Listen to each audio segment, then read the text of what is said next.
Simple and ஈஸியாக sponge cake recipe பார்த்துடலாமா? இது செய்கிறதுக்கு வந்து பார்த்தீங்கன்னா, ஃபஸ்ட்டு நான் 3 முட்டை எடுத்திருக்கேன். ஃப்ரிட்ஜில் இருந்துச்சு அப்படின்னா 2 ஹார்ஸ் பிஃபோரே வந்து எடுத்து வச்சுருங்க நீங்கள் செய்கிறதுக்கு முன்னாடி.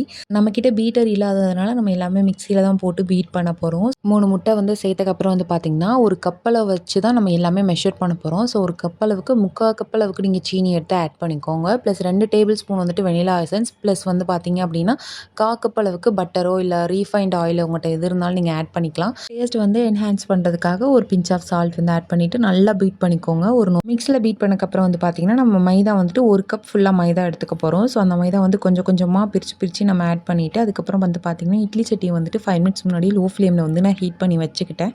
ஸோ அதில் நம்ம ஆட் பண்ணி க்ளோஸ் பண்ணி வச்சுக்கலாம்.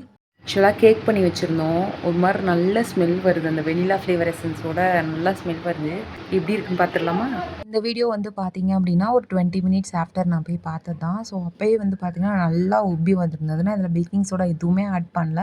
நீங்கள் வேணால் பேக்கிங் சோடா கூட நீங்கள் ஆட் பண்ணிக்கலாம். ஆட் பண்ணிக்கிட்டோன்னா உங்களுக்கு நல்லா இன்னும் கொஞ்சமே சாஃப்ட்டாக இருக்கும். பட் ஆனால் இதுவே உங்களுக்கு நல்லா சாஃப்ட்டாக தான் இருக்கும். டோட்டலாக இதை ப்ரிப்பேர் பண்ணி நமக்கு செஞ்சு முடிக்கிறதுக்கு வந்து பார்த்தீங்கன்னா, 1 ஹவர் கிட்டே மொத்தமாக டைம் எடுக்கும். நம்ம பீட் பண்ணி நம்ம செட் பண்ணுறதுக்கு. நான் காட்டின அளவு தான் நீங்கள் கப்பில் செய்யணுமா அப்படின்னு கேட்டிங்கன்னா கிடையாது. உங்ககிட்ட உள்ள டம்ளர் அளவு கூட நீங்கள் செய்யலாம். 1 முட்டை 2 முட்டை அந்த மாதிரி கூட நீங்கள் ஆட் பண்ணி செஞ்சு பார்க்கலாம். இந்த சாஃப்ட்னஸ்க்கு மெயினான ரீசன் வந்து பார்த்திங்கன்னா, நம்ம எவ்வளோக்கு எவ்வளோ பீட் பண்ணுறோமோ அவ்வளோக்கு எவ்வளோ நல்லா சாஃப்ட்டாக வரும். ஸோ மறக்காமல் ஒருக்கா ட்ரை பண்ணி பாருங்கள். இந்த மாதிரி ரெசிபிஸ், விளாக்ஸ் பார்க்கணும் அப்படின்னா நம்ம ஐடியன் சேனலை மறக்காமல் ஃபாலோ அண்ட் சப்ஸ்கிரைப் பண்ணிக்கோங்க.